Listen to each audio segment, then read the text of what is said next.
We're excited to do another video for you sponsored by Camping World, where we did get this RV and we also got our trailer before this and have been into the store multiple times. Many times. Over our years on the road to get some really cool things that we've added to our RV. Some are things that you need and other are things that you want. This time what we're going to talk about is things you need to get your fifth wheel set up and ready to hit the road. Yes, picture this. You just signed the deal for a new fifth wheel. Now what do? You need some stuff to go with it, right? So you need to get your towing set up right, and you also need it set up right at your campsite. So let's talk about that. And also some of the fun things that you want, like your propane fire pit, your comfortable chairs, all of that. So let's go through these things that we recommend you get to have your fifth wheel set up and ready to roll.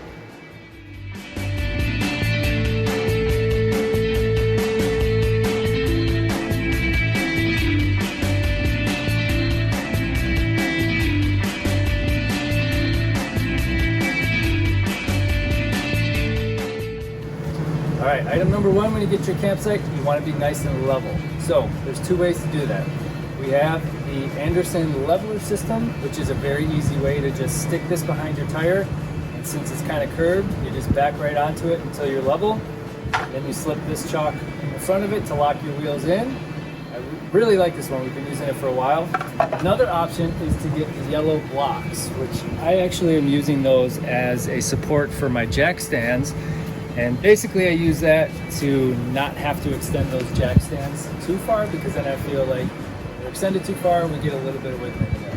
So product number 2 and 3 and 4 are, now that you're leveled, you want to really lock in your trailer so you're not swaying and bouncing around when people are walking inside. So the first thing to do is to lock your wheels together, and these X-Chocks do a great job of taking out any kind of rolling back and forth on the tires. And it's really easy to install. You put it right in between. It comes with the ratcheting wrench. You tighten that up until the wheels are locked in. All right, let's move on to the other stabilizing products. So this is called an X-Brace by MoreRide, and what they do is basically takes out any play back and forth on the trailer.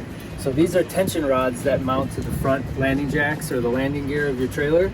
And once you're leveled down, you tighten these up basically by just twisting them as tight as you can, and then they're locked in. So any side-to-side movement is now taken away. That's good. All right, now on to product number 4. Let's go to the back. This is product number 4, the rear stabilizing unit. And what this is a support that goes into your rear 2-inch receiver hitch.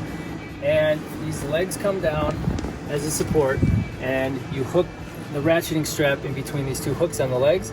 You tighten that ratcheting strap up, and basically what that does is it shores everything up in the back. As you can see from our rear stabilizing jacks, it's about 10 to 12 feet to the end of our trailer. And up here, we have our kids slide out. So what that means is they're spending a lot of time in this back room, and there's a lot of bouncing that we felt going on with it. For this, it was not fun. Now that we have this installed, it's solid as a rock, so I love it. All right, product 5 is power protection.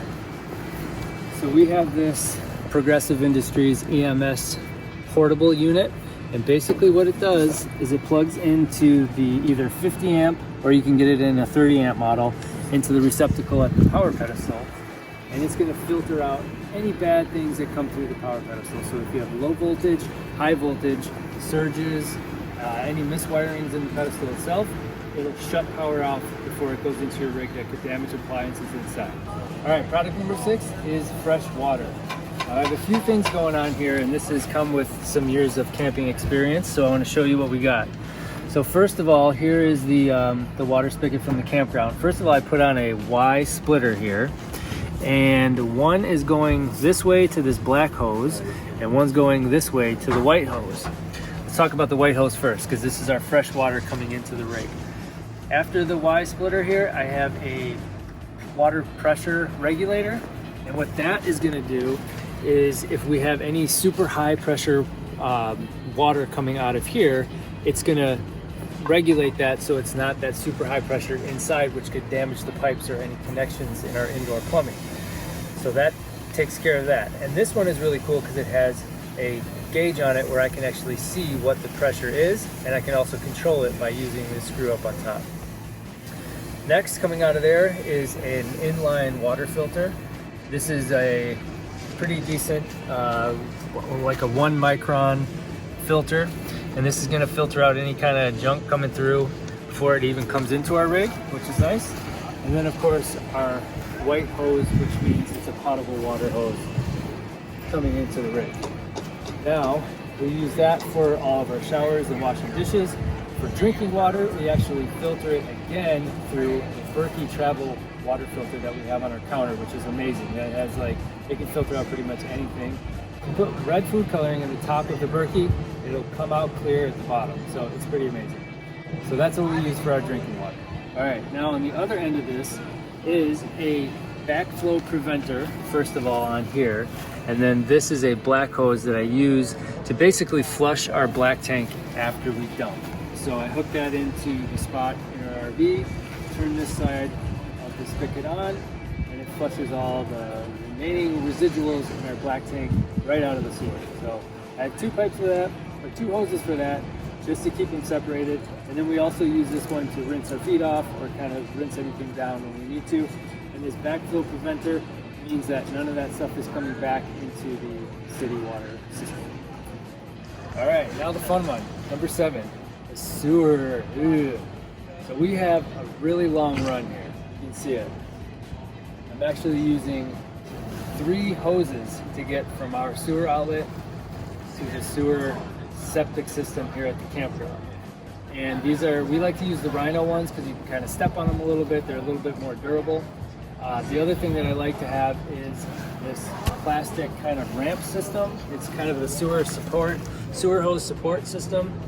And that gives it a nice pitch down to the sewer so nothing gets caught in the line here. All right, so the cool thing with this Rhino is you can get it all in one kit, which comes with 2 hoses, which are 10 feet each, along with a plastic elbow at the end, which you can see here. Don't look too closely because it's pretty nasty. We've been using it for a while. But all of this stuff is available at Camping World, so you get it in one kit and you're good to go. All right, so when you get your 5th wheel, you gotta tow it, right? So there's a couple different hitch options that you can put in the back of your truck. We went the Anderson hitch route, which is this pyramid contraption here. And I'll show you the part that goes onto the 5th wheel's pin box in a minute. But we chose this model because it's only 35 pounds, which I really like the lightweight. It had really good reviews on how strong it is and how easy it is to hook up and disconnect. So we went with this model, and so far I've been really happy with it. Camping World did the whole install of it, so I didn't have to do anything. But this model is actually very easy to take out of the truck and put it back in if I want to. So far it's been really cool. All right, so this is the adapter for the 5th wheel pin box that you need for your Anderson hitch. It comes along with the hitch, so you don't have to worry about purchasing it separately.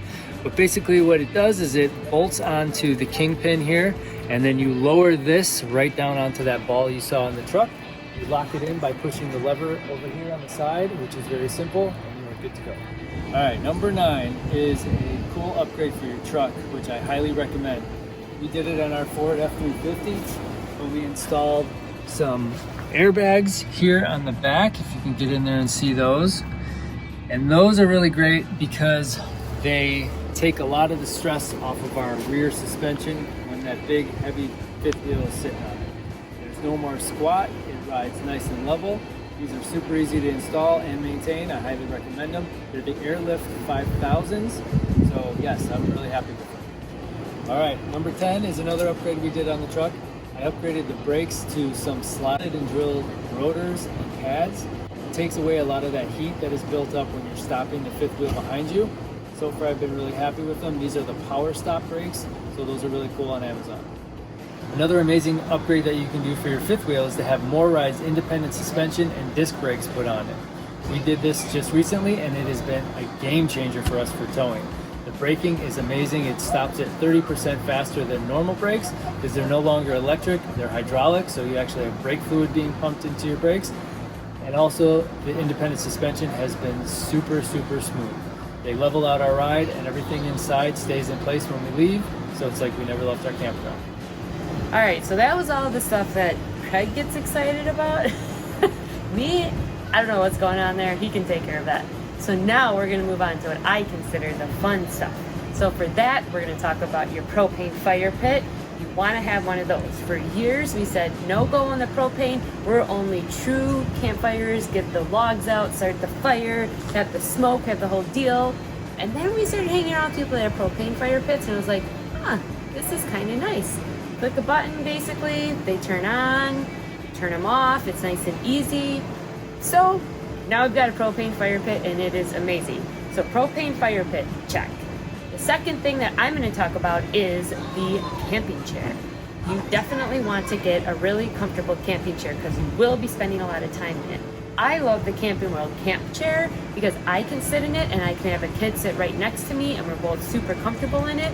So it really is a great chair to have if you have multiple people sitting in it or you're just looking for more of a plush, really comfy chair.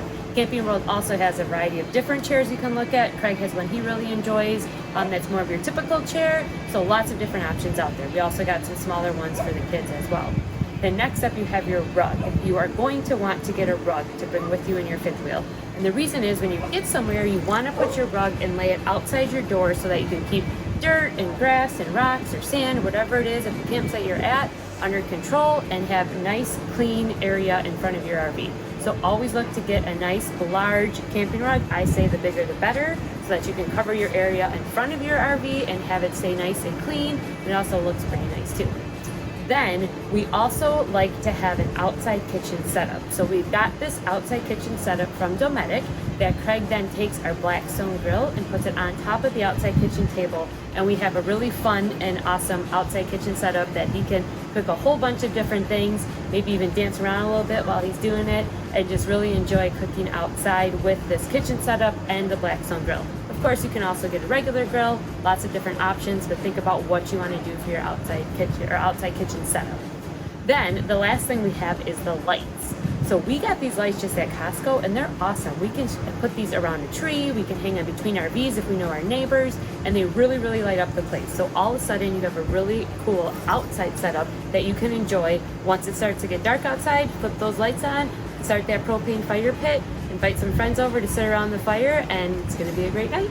All right, there you have it. 18 things we recommend that you get to have your fifth wheel set up and ready to go so you can hit the road and have a lot of fun.